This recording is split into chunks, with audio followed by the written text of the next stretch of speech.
pessoal, tudo bem? Vamos falar um pouquinho sobre substâncias orgânicas, especificamente sobre as proteínas. Eu acho que o que todo mundo sabe é que as proteínas servem para zilhões de coisas na natureza e no nosso corpo, né? Mas quais são essas funções? Vocês sabem dar alguns exemplos para mim? Então, vem com a gente, que a gente explica mais.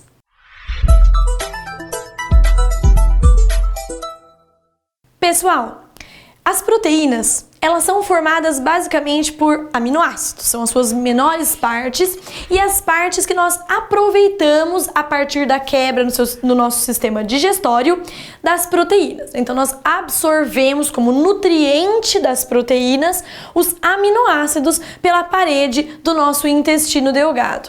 Esses aminoácidos, eles são de 20 tipos diferentes, encontramos 20 tipos de aminoácidos na natureza. E a gente pode dividir esses aminoácidos em essenciais e não essenciais. Os aminoácidos que são considerados não essenciais são aminoácidos produzidos pelo nosso organismo, produzidos pelo nosso corpo, para a constituição das nossas proteínas, né, das proteínas que precisamos. Os aminoácidos que são essenciais, eles não podem ser produzidos. Sendo assim, a gente precisa adquiri-los a partir da ação do nosso sistema digestório. Esses aminoácidos essenciais são 8 tipos para quando a gente é adulto e 9 tipos para quando nós somos crianças. Um deles, que é bastante conhecido, é o triptofano. A gente também tem a fenilalanina. A fenilalanina é interessante que existem pessoas que têm uma aversão à fenilalanina, é quase que uma alergia corpórea à fenilalanina, que a gente chama de fenilcetonúria. A fenilcetonúria é uma doença genética, tá? Passada de geração para geração. E, sendo assim, a gente não pode consumir fenilalanina, né? Quem tem a fenilcetonúria é impedido de consumi-la. Essas proteínas a gente também pode chamar de peptídeos, beleza? E o seu metabolismo origina o que a gente chama de excretas nitrogenadas. As excretas nitrogenadas, elas são a amônia, o ácido úrico e a ureia. E elas são obtidas aqui por metabolismo hepático, ou seja, transformação no interior do fígado, e ela vem por transformação dos aminoácidos, do grupo amina desses aminoácidos, na amônia.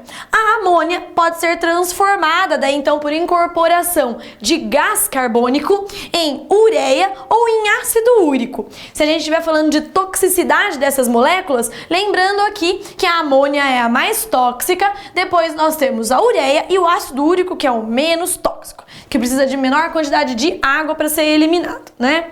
E aqui desse lado, eu coloquei para vocês alguns exemplos sobre as funções dessas proteínas.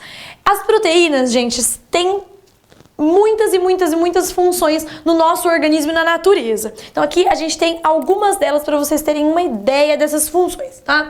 Então aqui, função de transporte. A hemoglobina, por exemplo. A hemoglobina é uma proteína que transporta gás oxigênio na nossa corrente sanguínea. A gente também tem transportadores de membrana. Transportadores de membrana facilitam o transporte de substâncias de dentro para fora, de fora para dentro das nossas células, tá?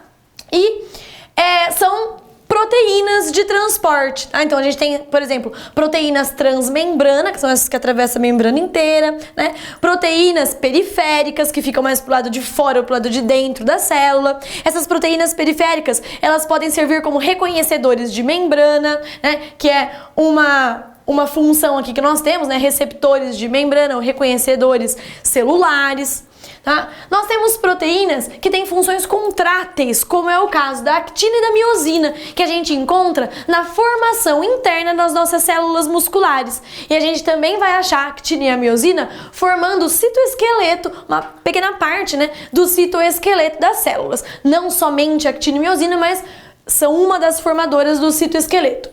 A gente também tem aqui a função de defesa do corpo. Anticorpos produzidos pelo nosso sistema imunológico são proteínas, são desativadores de vírus, bactérias, vermes, corpos estranhos que adentrem o nosso organismo.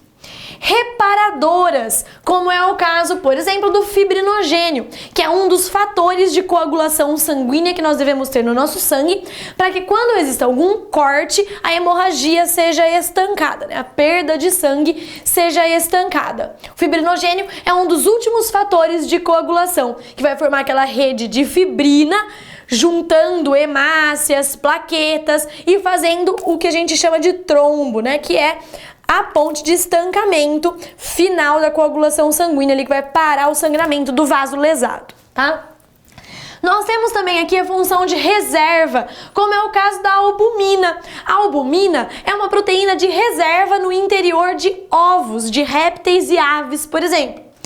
Receptoras de membrana, que eu já comentei um pouquinho com vocês, reguladoras. Os hormônios são proteínas e esses hormônios regulam todo o equilíbrio do nosso organismo, né? Regulam todo o nosso metabolismo.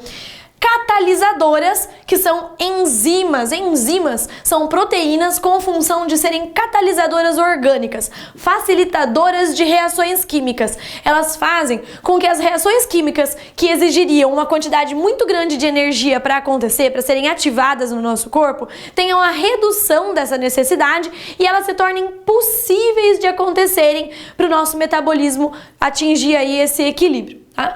Então, só algumas dessas funções proteicas para vocês aí, tá? Então, até o próximo vídeo, bons estudos e até mais!